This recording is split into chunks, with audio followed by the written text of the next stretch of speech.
Guys, what's up? It's Megan, and today I want to talk about how to get any work done when you have a small child at home. Now, these are the age ranges that are very needy. I'm talking about babies, toddlers. Maybe you have a 5, 6, 7-year-old that is doing online schooling, but it's just too boring and they're having a hard time engaging with their teacher. And so what ends up happening if you are in a household where both parents are working, you're not getting much work done because you're being tapped on the shoulder every couple minutes. And I know what that is like, believe me.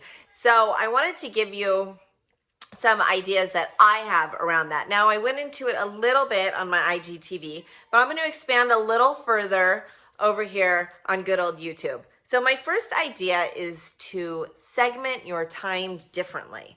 This means you might have to set up a new schedule for yourself, and the first time out might not work. So you're going to have to be flexible with it. Let me give you an example. Maybe now, and I would highly recommend this part, if you can set your alarm for earlier than normal, earlier than your child or your children wake up, at least 30 minutes, wake up, center yourself, and get into a really good space. Spend some time over coffee, tea, whatever you do in the morning. Spend some time visualizing your day, how you want it to look, how you want it to go, what kind of mood you want to be in. Think about your time. And if you are able to meditate, even for a couple minutes, if that's just some deep breaths, do that. Center yourself, because that's going to make you better for your kids. That's going to give you a broader perspective all day long. So it's kind of just tuning in to who you want to be early in the morning, so that you can be your best all day, and you can kind of call back on that when maybe you're in moments of struggle during your day. So waking up earlier than usual to take care of yourself and get your mind centered and straight, great idea. Then segment out your day as far as work. Maybe that means for you that you're working 2 hours, playing with your kid for 2 hours, working 2 hours, playing with your kid, eating for another hour. However it looks, it's going to have to go what works best for you and your child, and that's going to be different for everybody. So it could be 3 hours on, 2 hours off, 2 hours on again, 1 hour off. However it looks, and it might mean that you are working later into the night. Because if you're working remotely, you probably have more of a flexible schedule. Obviously, if you have deadlines, you've got to meet those deadlines. And so you're going to have to create your schedule with that in mind. This might mean, so what do you do for those 3 hours? You know, maybe you're sitting at the table with your child. Maybe you're on your computer doing their work. Maybe you have an extra laptop or an iPad that they can be on playing some sort of game, watching a movie. Drawing. One idea I gave on my IGTV is to get some paints. You know, I have a big roll of butcher paper in my house. I have like 3 rolls actually. I just roll that butcher paper out, put all the little watercolors and the non-toxic, non-staining tempera paint on, and let the kids paint for a little bit. Let them color, and you two can be in the same space, but you're working and, you know, they're doing their art, which, you know, that might only be good for 30 minutes or an hour, and they might be asking you to look. So these are conversations that you're going to have with your child. Like, honey, I know I'm sitting here with you, but I am working, and they might not hear you. You have to understand that. You can say that till you're blue in the face, but sometimes they're just not going to get it at certain ages that you're trying to get work done. So maybe it's better to separate a little bit. They're in the living room watching a movie. You're in another room at the table working.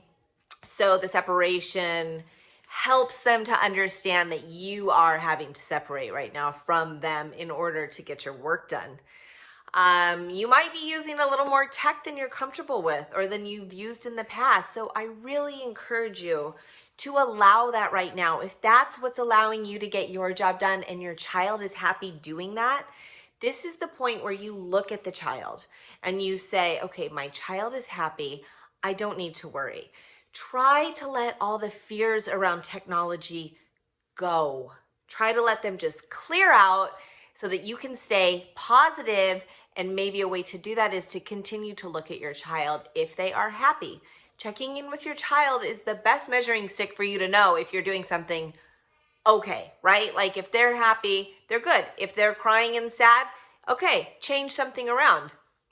But having all that fear around technology is not helpful, especially right now when we are already a globe that is being surrounded by fear and anxiety, and it's everywhere, and you can choose to tune out of that and into something else that creates a peaceful and happy environment for you and your children. Now, peace doesn't mean quiet. Peace just means feeling safe and feeling secure and feeling happy. So that's what we want to create in our homes right now, because there's enough noise out there. There's enough fear going on. Let's let it be outside of our homes. We don't need to bring it inside. So time segmenting is my first tip for you to try and get things done. Like I said, 3 hours of work, 2 hours off. Maybe it's 1 hour of work, 2 hours of play, 3 hours of work. You're going to have to play with it and see what works for you. My second big tip is to let go of your expectations of what this is all going to look like, how this is all going to play out, and especially the expectation of perfection. Right now, the kids are home. Even if it's one, it's more than you're used to. You're used to going to work maybe. Your kids go to school, maybe you're a stay-at-home parent. You're used to having those hours to yourself to do what you want. And now you have the kids with you. And children, especially certain age groups, are very demanding. And so it is time for us all to shift our perspective on this. That's what I really want to help all of you do, is to shift your perspective, because if you can just pivot a little bit, even a lot, sometimes the perspective I like to take is to pretend I'm an eagle or I'm a bird looking from above and looking down. What would you see? Everything becomes smaller and insignificant, right? So things that feel so big to us become smaller, and you see the world in its beauty because you can't see all the details that are making you feel bad or not enough or whatever it is. You see the beauty of the whole situation. You can see from a vantage point you at home with your children. What an amazing opportunity to connect back. So whether you are working or whether you are already a stay-at-home parent and so now you just have your kids with you all day, this is an opportunity for you to get creative and find your flow and find your rhythm with your children. It's going to look different for everybody. So I can't give you a manual and say, just do this and everything will work out fine, because I don't know you and I don't know your children. However, you do. So it's time to remember, okay, what did you like doing as a kid? Or what did you want from your parents that you didn't get? Because now you can be that for them. And this will be a chance to maybe heal old hurts that you had around your own childhood, maybe heal some relationship dynamics that are already happening in your family.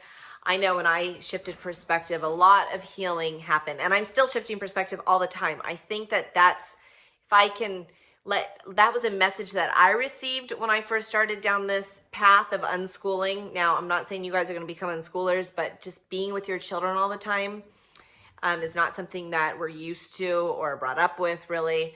And so when I started down this path, the most helpful thing I was told was to look at things from different angles. Look at one thing from a lot of different angles. You know, see it from, that's just another way of seeing it from a different perspective.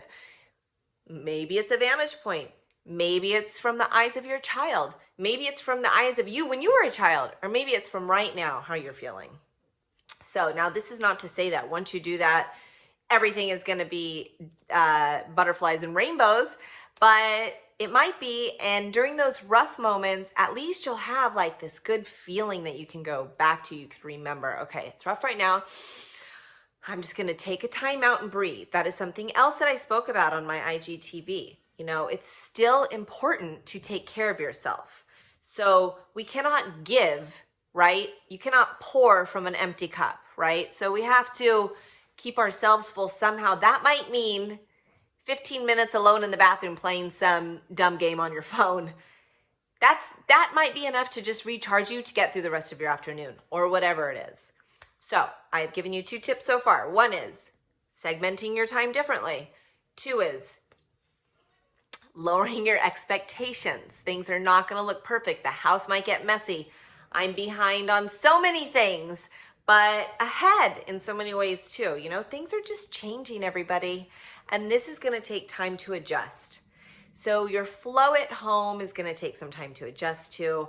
The way you're feeling with your kids is going to take some time to adjust to, with your family at large. It's all just going to take a little bit of time. So allow the process to happen. Allow yourself to not be great at whatever it is you're doing, but to know that every day that you put an effort towards being better, you will become better. And one day you'll wake up and you'll be like, oh my God, I'm great at this. We had a great day. We didn't have one fight all day.